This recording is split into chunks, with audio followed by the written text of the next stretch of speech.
Okay, get this. Have you ever heard of a guy building a billion-dollar biotech empire, writing a best-selling book, criticizing woke culture? And then runs for president Oh, all before turning 40. all before 40. That's insane. Yeah, that's Vivek Ramaswamy. That's like, how is that even possible? Talk about a life lived at warp speed. He was like the main character in one of those like Silicon Valley startup movies, but with like a political twist. Yeah, and his story isn't just about ambition. I think it's more about challenging norms and questioning everything. That makes him so interesting. I mean, risks, yeah, it's what makes him fascinating. So, like, going back to the beginning, Okay. where did all of this even start? So Ramaswamy was born in Cincinnati, Ohio, to Indian immigrant parents. Classic American story, right? His dad was an engineer and patent lawyer, and his mom was a geriatric psychiatrist. So, like, high achievement was kind of expected. Right. It was definitely a theme in the house. Yeah, I could see that. So yeah, very classic immigrant success story, but also not. Okay, how? So while he was super good academically, like valedictorian in high school, Okay. went to Harvard for biology. Wow. Impressive. There was also like this whole other side to him. What do you mean? Like he was a nationally ranked junior tennis player. Really? Yeah, so someone who loved competition and pushing himself, taking things to the limit. Okay, so that drive, that competitive spirit Yeah. makes sense looking at his career. Totally. But how did he go from biology at Harvard to building like a biotech empire? Yeah. Was he always interested in medicine, like pharmaceutical? Well, he did go to Yale Law School after Harvard. Okay. And actually, it was there that he met his wife, Apoorva Tiwari, who is a throat surgeon. Okay. But his path wasn't a straight line. Like, he had this entrepreneurial spark early on. Like that student business. Oh, yeah. The social network he co-founded, right? Exactly, yeah. So that was like a taste of what was to come, you know? Yeah. But his real money-making moment, and this is where the story really takes off, was in finance. Yeah. Finance. Okay. Yeah, he got a job as a hedge fund partner specializing in biotech investments. Okay, so that's where it all started. And that's where he really learned the pharmaceutical industry, like inside and out. So that's where he gets that sharp business side, that deep knowledge of pharma that would later make him millions. Exactly. But wasn't he still super young at this point? Yeah, he was barely 30 when he decided to leave the hedge fund world. Wow. And start his own company. Okay, and this company was? Roivant Sciences. Roivant Sciences. Yeah, and this is where it gets really interesting. Okay, tell me more.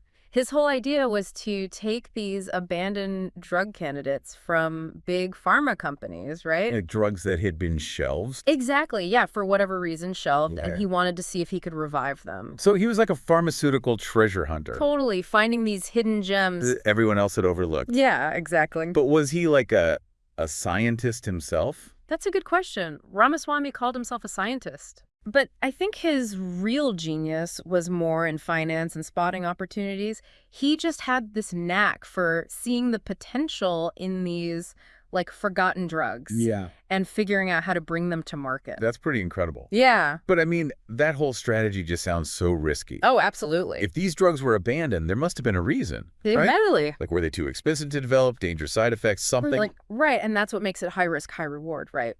So how did it go? Well, one of his first big moves put him on the map. He took one of these abandoned drug candidates, spun it off into a company called Axivant, Okay. and then he took Axivant public. That's bold.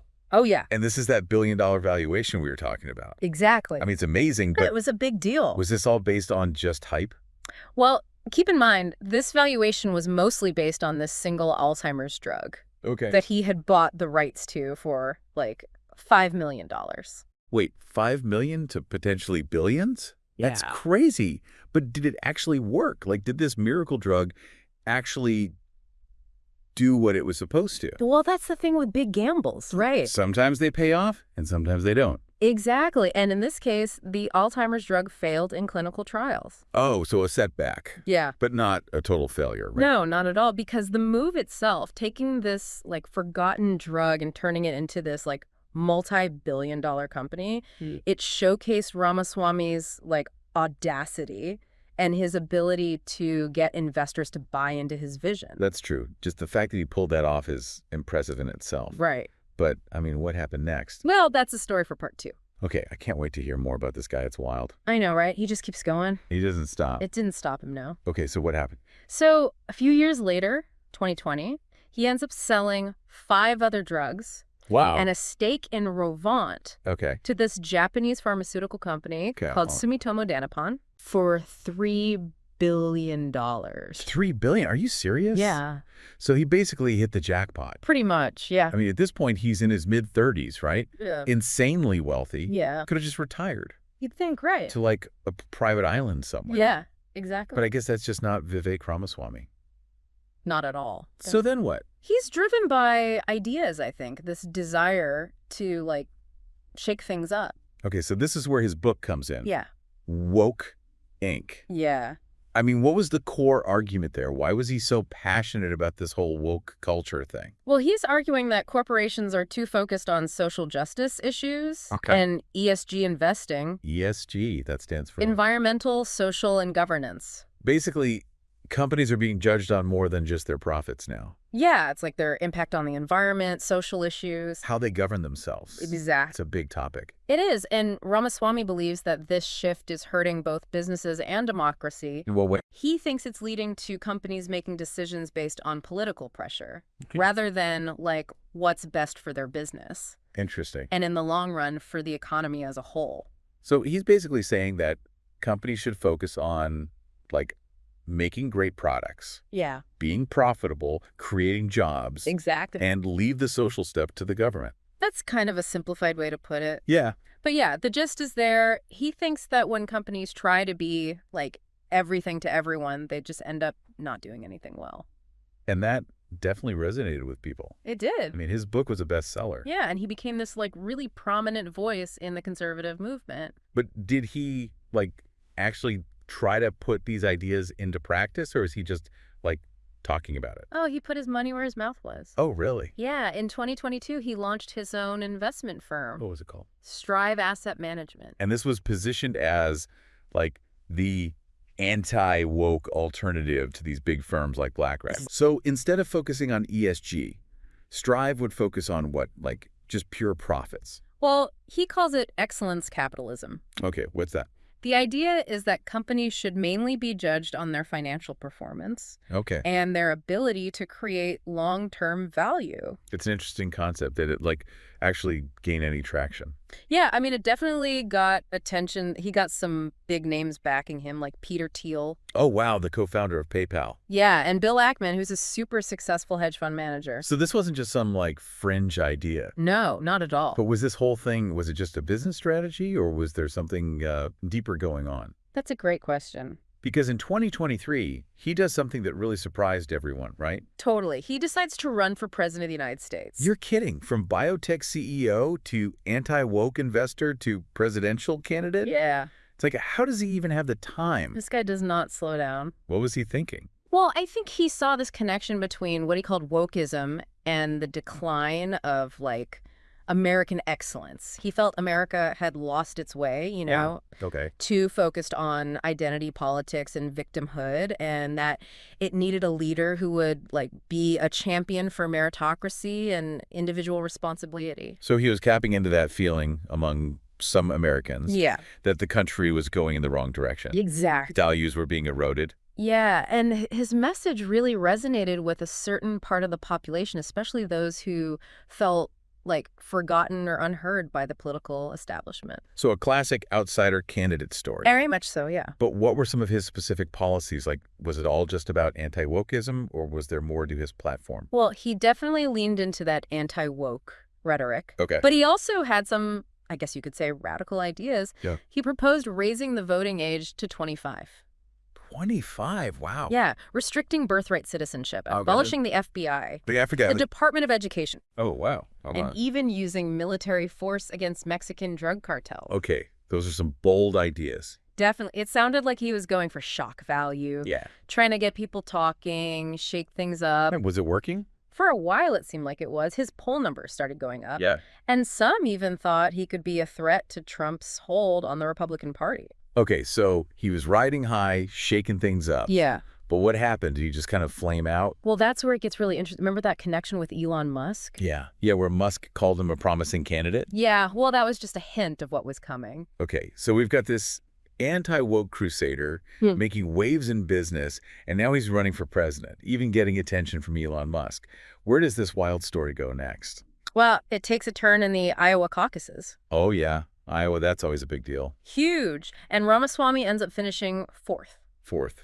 Yeah, a disappointing result for him, so he has to reevaluate his campaign. So does he drop out? Go back to his businesses? Here's where it gets fascinating. On the same night as the Iowa caucuses, he does something nobody expected. What did he do? He suspends his campaign. A&D endorses Donald Trump. What? From rival to supporter. Just like that. Overnight, yeah. Was that a calculated move, or did he genuinely believe in Trump? It's hard to say, but it definitely surprised people. Yeah, I bet. Some saw it as strategic. To stay relevant in the conservative movement. Yeah, align himself with a likely nominee. Exactly. But others questioned if he was more interested in ambition than principles. So he drops out, endorses Trump, and then what? Well, remember that connection with Elon Musk? Yeah. Fast forward to November 2024, Trump wins. Okay. And guess who he appoints to co-head this brand new Department of Government Efficiency? Don't tell me. It's Vivek Ramaswamy. You got it. Alongside Elon Musk. Oh, wow. That's a pairing nobody predicted. It sounds like something out of a movie. Seriously, it's like a political satire or something. This new department, people started calling it Doji-E. Doji-E, like the meme. Yeah, like the meme. Oh, come on. That's got to be a joke. I mean, it adds a bit of irony. A bit. It's hilarious. But jokes aside, this appointment puts Ramaswamy in a position to actually enact some of his excellence capitalism ideas, but on a huge scale. So we'll see what he does with this. It'll be interesting, that's for sure. I mean, from biotech to books to a presidential run to heading a government department with Elon Musk. Talk about a resume. It's just wild. But the thing that keeps coming up is this idea that he's a man of contradictions. Yeah, that's a point. He criticizes woke corporations, but his own company supported those initiatives. Yeah. Rails against money in politics, but then embraces a candidate who's been accused of using his wealth to influence elections. Yeah, it makes you think, where does he really stand on these issues? Is he just adapting to the situation? Or is he a true believer? It's the question everyone's asking, and maybe that's part of his appeal. He's a bit of a puzzle. Yeah, he keeps you guessing. And that makes his story even more compelling. Absolutely. Because it makes us think about these big questions like, what does it mean to be successful? Yeah. What's your businesses do for society? Big questions, yeah. What's the future of American capitalism? It's a lot to unpack. Ramaswamy's story is really a reflection of our time, rapid change, division, searching for answers. I think you're right. And whether you like him, disagree with him, or just find him fascinating, Yeah. there's no denying he's a force to be reckoned with. Definitely a force to be reckoned with. So what's next for him? Government. Back to business. Another run for president someday. Who knows? This is the guy who keeps us guessing. That's for sure. But that's what makes his story so captivating, right? So, what do you think? Is Vivek Ramaswamy a visionary, a disruptor, Yeah. or something else? What does his journey tell us about the future of American business and politics? We'd love to hear your thoughts. Thanks for joining us for this deep dive. It's been a wild one. Yeah, it has.